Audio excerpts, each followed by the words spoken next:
सवाल कर सकती हैं। नमस्कार, मेरा नाम वैशाली। सर, मुझे एक क्वेश्चन पूछना था। आप क्या क्वेश्चन में पूछा है, मतलब कहा है कि हर इंसान मुस्लिम कह के ही जन्म होता है। तो मेरा तो मानना है और सभी का यही कहना है कि जब बच्चा होता है तो उसका धर्म उसके माँ बाप के धर्म अनुसार होता है। तो ये कैसे होता है?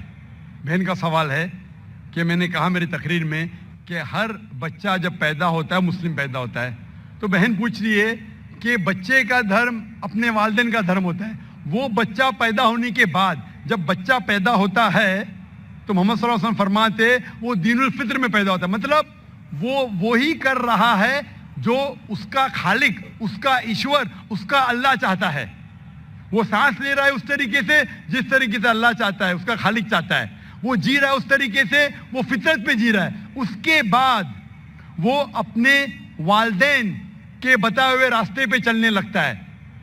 इसीलिए अगर कोई बच्चे पे एक्सटर्नल फोर्स नहीं है, एक्सटर्नल इन्फ्लुएंस नहीं है, इसके बारे में रिसर्च किया गया था दो ट्राइब पे। दो ट्राइब है जिसका नाम है ऑस्ट्रेलियन एबोरिजिन्स एंड द कपाकू ट्राइब। ये दो ट्राइब 1950 में साइंटिस्ट इनके पास गए और जानने की कोशिश किए। ये दो ट्राइब इंसानियत के टच में नहीं थे। कोई भी मॉडर्न इंसान इनके ऊपर इन्फ्लुएंस नहीं किया था। इनका कोई भी मॉडर्न ह्यूमन बीइंग से इन्फ्लुएंस नहीं था। जब रिसर्चर्स गए और तहकीक किए कि इनका जीने का तरीका कैसा है, तो जानने लगे कि वो एक खुदा में मानते, एक ईश्वर में मानते, उसकी इबादत करने के लिए सिजदा करते हैं और शिर्क नहीं करते।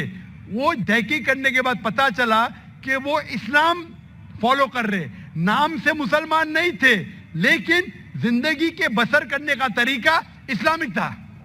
तो इससे ये हमें पता चलता है कि अगर कोई बच्चा पैदा होता है और उसे आप अलहदा रखते, उसके ऊपर कोई इन्फ्लुएंस नहीं, ना वालिदैन का, ना बड़ों का, ना टीचर का, वो बच्चा मुस्लिम जैसे जिएगा। मुसलमान मतलब अपनी जिंदगी खुदा के अहकामात के मुताबिक बसर करना, अपनी जिंदगी बसर करना खुदा के मुताबिक।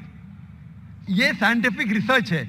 इसीलिए मैं कहता हूं हर इंसान जब पैदा होता है, मुस्लिम पैदा होता है, उसके बाद उसके वालिदैन उसे गलत रास्ते पे ले जा सकते हैं। हो सकता है कि बुत परस्ती करते, हो सकता है कि आग को पूजने के लिए कहेंगे। इसीलिए कोई गैर मुस्लिम जब मुस्लिम बनता है, कन्वर्ट कहना गलत है। कन्वर्ट मतलब एक रास्ते से दूसरे रास्ते पे जाना। रिवर्ट मतलब एक इंसान सही रास्ते पे था, फिर गलत रास्ते पे जाता है, फिर से सही रास्ते पे आता है, उसे कहते हैं रिवर्ट। हिंदी या उर्दू में कहूंगा मैं, नौ मुस्लिम कहना गलत है। हिंदी में कहूंगा लौटा हुआ मुस्लिम। ये मेरे खुद के अल्फाज है, लौटा हुआ मुसलमान। इसलिए मैं आपसे पूछना चाहूंगा बहन, क्या इस्लाम के बारे में कुछ जानकारी है आपको? सर, मैं रहती हूँ डोंगरी पे। मेरा फ्रेंड सर्कल भी ज़्यादा मुस्लिम ही है और मैं ज़्यादा जानकारी के लिए यहाँ पे हूँ। माशाल्लाह। आप मानते हैं कि खुदा एक है? जरूर। आप मानते हैं कि बुत परस्ती गलत है? जी नहीं, मैं यही जानती हूँ कि परमेश्वर, ईश्वर, अल्लाह और जो भी कुछ है वो सब एक ही है। जी हाँ, लेकिन आप मानते हैं कि बुत परस्ती गलत है क्या सही है? सर, बुत परस्ती का अर्थ मुझे मालूम नहीं। मैं इंसानियत पे ज्यादा भरोसा करती हूँ, इसलिए मैं बोलती हूँ कि सब एक ही है। लेकिन इंसानियत पे भरोसा अगर करते हैं तो हमें हमारे ईश्वर की इबादत करना चाहिए कि गलत चीजों की? क्योंकि आपके वेद में लिखा है, जैसा मैंने फरमाया, Yajurveda chapter number 32 shloka number 3 में और श्वेता उपनिषद में चैप्टर नंबर 4 श्लोका नंबर 19 में, न तस्य प्रतिमा अस्ति, उस ईश्वर की कोई प्रतिमा नहीं, उस ईश्वर का कोई अक्ष नहीं, कोई फोटोग्राफ नहीं, कोई पेंटिंग नहीं, कोई बुत नहीं, कोई स्कल्पचर नहीं। तो आपकी हिंदू मजहब की किताबें कहती है कि बुत परस्ती गलत है, ईसाई मजहब की किताबें कहती बाइबल के बुत परस्ती गलत है, कुरान इस्लाम मजहब की किताब कहती है बुत परस्ती गलत है। तो मैं आपसे पूछता हूं कि आप बुत परस्ती में यकीन करते क्या नहीं? सर, आप बुत परस्ती जो बोल रहे हैं उसको मेरा मीनिंग नहीं समझ रहा।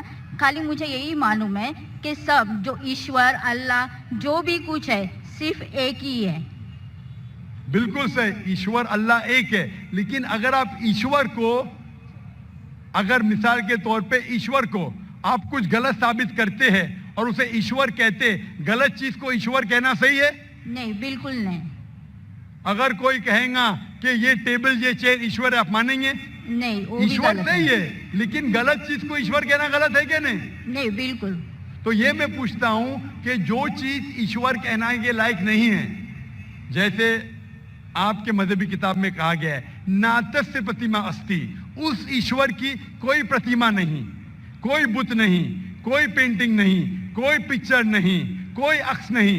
तो मैं पूछना चाहता हूं कि बुत परस्ती गलत है या सही है? फिर नहीं सर, वो गलत ही होगा। बिल्कुल सही, माशाल्लाह। तो आप मानते हैं कि बुत परस्ती गलत है? जी सही। आप मानते हैं कि खुदा ईश्वर एक है? ईश्वर अल्लाह सब एक ही है। बिल्कुल सही। आप मानते हैं कि मोहम्मद सल्लल्लाहु अलैहि वसल्लम उस अल्लाह के पैगंबर है? सर, उनके बारे में मुझे जानकारी नहीं है, इसलिए मैं वो मत प्रदर्शन नहीं कर सकती। बिल्कुल, इसलिए मैं चाहूंगा कि खवातीन के शोबे से मैं मेरे अहलिया से फरमाऊंगा कि आपको कुरान मजीद का तर्जुमा दे। आपको अगर हिंदी आती है तो हिंदी में दीजिए, उर्दू आती तो उर्दू में, मराठी तो मराठी या अंग्रेजी में। आप कुरान मजीद का तर्जुमा पढ़िए और इंशाअल्लाह इस किताब के जरिए आप हिदायत पाएंगे। और अगर कुछ भी उसमें मुश्किलात है तो आप जरूर डोंगरी पे रहते, हमारा इदारा भी डोंगरी पे, आप इस्लामिक रिसर्च फाउंडेशन में आ सकते और आपके जो भी शक या शुबह उसे दूर कर सकते। Hope the answer the question. शुक्रिया।